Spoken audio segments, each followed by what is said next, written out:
Hi, I'm Ben Ferguson, and welcome to your AMAC Weekly News. First up, liberals in Congress have decided the best time to continue their sham impeachment inquiry is when Donald Trump is out of the country, and they plan this on purpose. I'll explain why in just a moment. Also, we know that impeachment is hitting a new low. Why? Well, they're trying to use prominent figures like former anti-Trump FBI attorney Lisa Page, who has come out saying she's a victim of Donald Trump, to try and distract the American people. Well, the reason why they're doing this is not good for them, and I'll give you the whole story in just a moment. And finally, liberals have been pretending for years like Donald Trump could never win the African-American vote. Well, it looks like the tides are turning, just as they lose more diversity in their own presidential candidate list.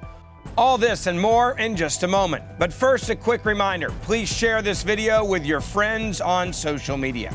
Your AMAC Weekly News starts right now.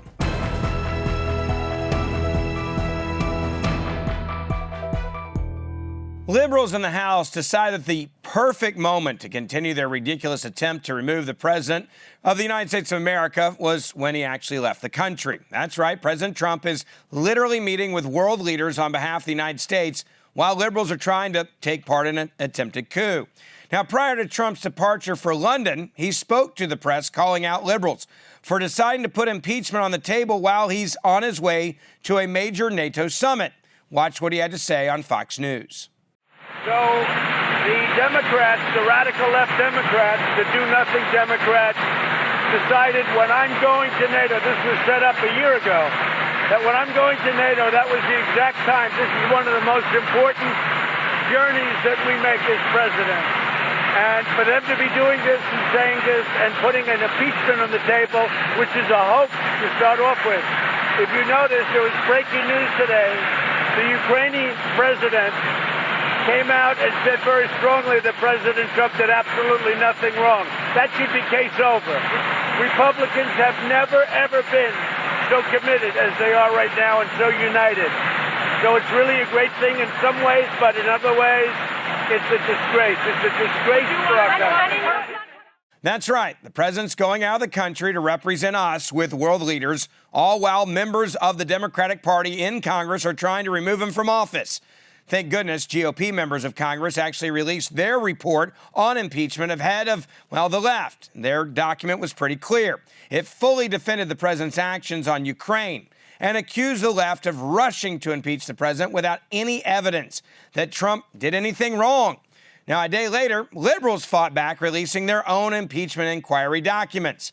All right, so let me just give you a quick overview of basically what the Democrats said. First, it was all based in their report on hearsay and the opinion of Democratic members of the House committee that have already said on the record how much they hate Donald Trump. Now, as the impeachment inquiry enters into the House Judiciary Committee, led by Jerry Nadler, I want you to watch a really important clip of what Nadler, the man who's now doing this, had to say about impeachment back in 1998. Take a look at this from C-SPAN. The effect of impeachment is to overturn the popular will of the voters. We must not overturn an election and remove a president from office, except to defend our system of government or our constitutional liberties against a dire threat. And we must not do so without an overwhelming consensus of the American people. There must never be a narrowly voted impeachment or an impeachment supported by one of our major political parties and opposed by the other.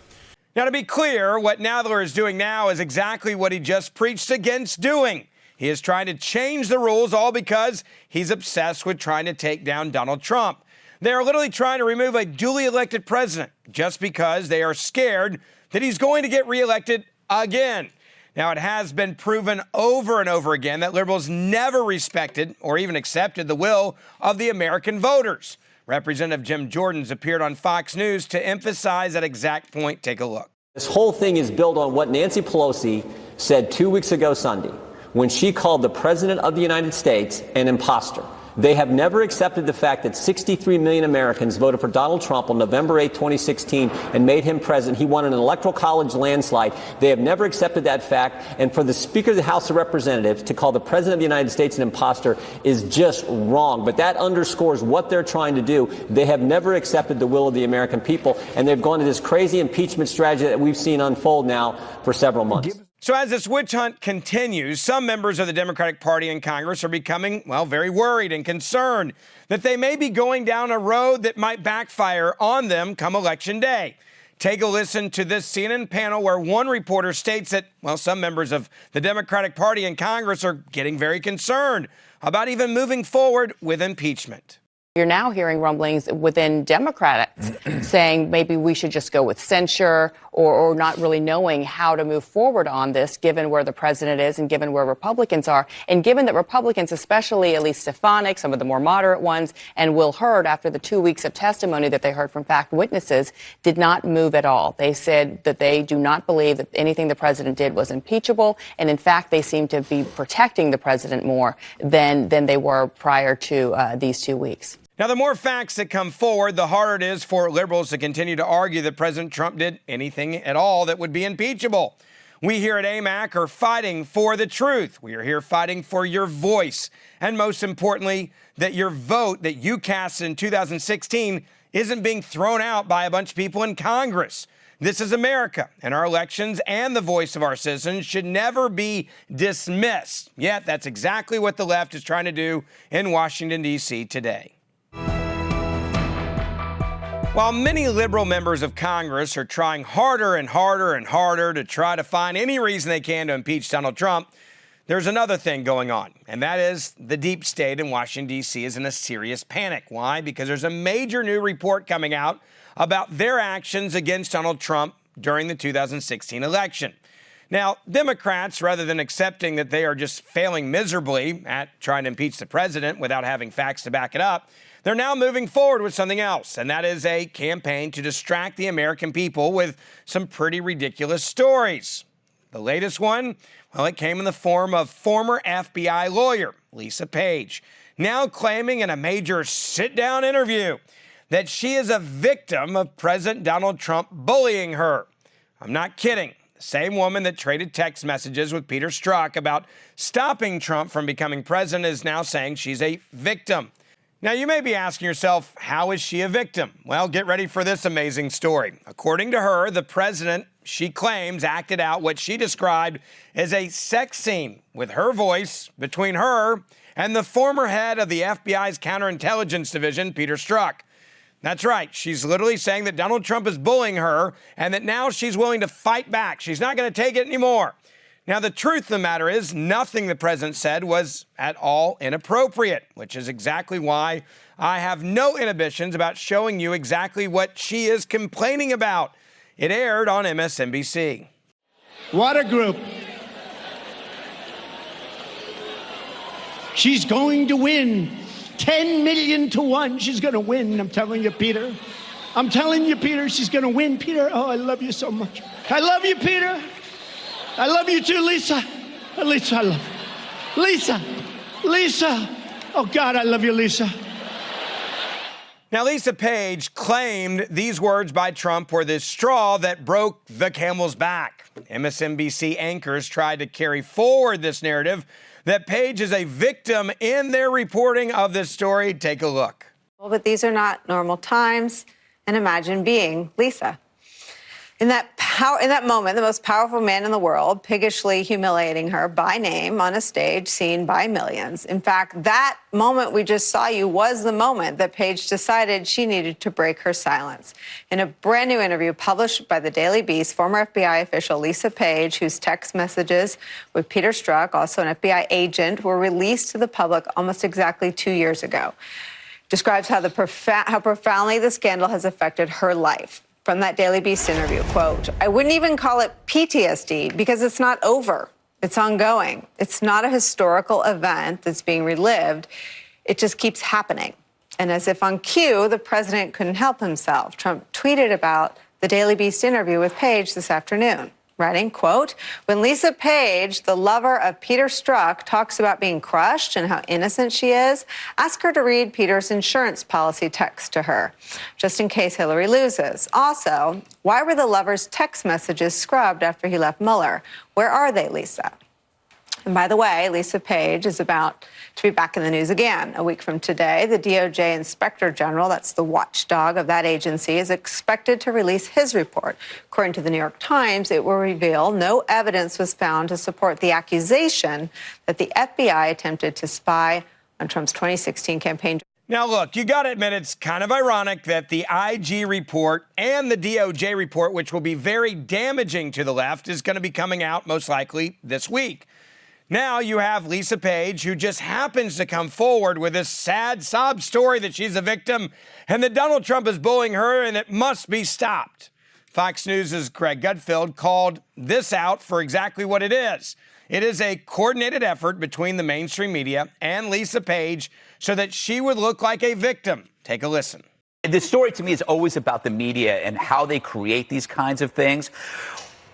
When you saw this story break, you saw the drooling fan base immediately tweet the story out. And then you look at her follower, the people she follows on Twitter, they're exactly the same. It was and they all pushed it as this big kill shot, right? They really got him. But you look, it's the same crowd regurgitating the same self-congratulatory bunch of crap. It was so sheep-like in how everybody copied each other. It revealed to me that there were marching orders, right? Like, it wasn't like, oh, I just decided to speak out. This was the fruition of a courtship between the press and Page for a while that guaranteed that it would make her look like the victim to evil Trump. And because the people who boosted this piece instantly are the same group of people that have been saying this stuff forever. So it was all planned.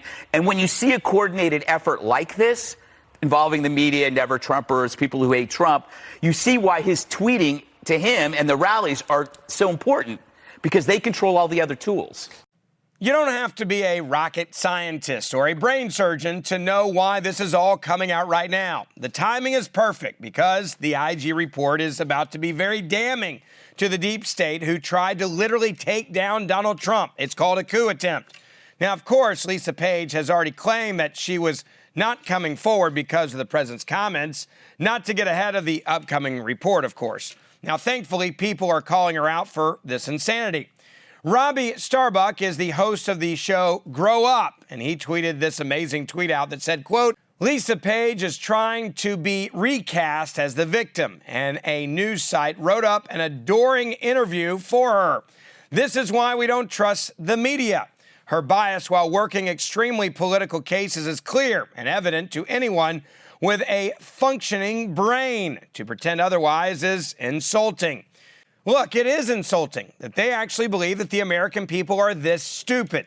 Now, the good news is the IG report is coming out soon, and the deep state, with good reason, is now totally losing their minds. This really is the only reason that Page chose this moment to come forward. We just have to make sure that when the facts are actually released, that we do everything that we can to make sure the American people see those facts before the media, of course, tries to cover them up. Now, AMAC will continue to keep you updated on this report and this story as it continues to break. There's no denying that the African-American vote has been key for victory after victory after victory for many liberals for decades. There's a new problem, though, for many on the left, and that is that they have been taking the African-American vote for granted. Now, liberals are frantic because they are seeing the real signs that many of their empty promises and their social policies that have been not helping but actually hurting the African-American community and leaving them behind, well, they're now starting to backfire on them. Now, all of this is happening as they also have a problem now, diversity in the Democratic Party's presidential candidate list. It got even smaller this week when Kamala Harris decided to drop out. Now, even current candidates are beginning to show concern about the so-called growing whiteness of the Democratic presidential candidate field. Cory Booker appeared in an interview on MSNBC and said that Harris dropping out is a sign of something that actually makes him mad. Take a look. Well, let me just say, Kamala, before she was a senator, presidential candidate, she was my friend, she was my sister. And so today I'm a little angry. I have to say that we started with one of the most diverse fields in our history, giving people pride. And it's a damn shame now that the only African-American woman in this race who has been speaking to issues that need to be brought up is now no longer in it. And we're spiraling towards a debate stage that potentially we're still fighting to get on it, but could have 6 people with no diversity whatsoever. Now, if you look at the facts, Harris had major issues that actually killed off her campaign. She could not answer basic questions on how she would pay for Medicare for all. She could not answer basic questions on how to pay for college for everyone and make it free.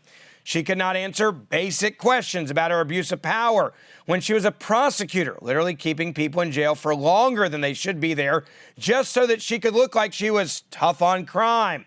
Now, the worst part is she was running as a prison reform advocate. Well, thank goodness other candidates, many of them Democrats, called her out on this. But the media claims now that America is biased against her because she is a woman that is black. They want you to think it didn't have anything to do with the fact that she couldn't keep her policies straight or defend them or explain how much they cost. No, they want you to feel bad as an American because she's not in the race any longer. I'll give you another perfect example of the insane media bias. Well, look at this MSNBC panel that decided to claim that Senator Harris was just held to a different standard because she is black and a woman. I worked for Sarah Palin. I carefully watched and covered the campaign of Hillary Clinton. I do think that women are still held to different standards as candidates. They have to have well-run campaigns. Never mind that Donald Trump didn't have a campaign. He literally flew around with hope ironing his pants. They have to be perfect on the stump, which I never saw her stumble. Joe Biden is beloved. I'm a fan. He's never perfect on the stump. I mean, I do think there is a gender piece here that we still suck at talking about. No, you're right, and I don't mean to cut you off. You're right. Women are held to... She told the guys to shut up, all right? We need to shut up now. I need to say this, though. You women are held to a different standard, and black women especially held to a different standard. I agree. Now, while Democrats and the left and the media are trying to figure out an excuse as to how they can explain away why Harris just didn't make it, the reality is polling shows that, well, people didn't like her because they didn't like her policies. It wasn't because she was African American or that she was a woman. A perfect example of how the polls just sometimes tell the truth is the fact that Donald Trump has been picking up support from African American voters.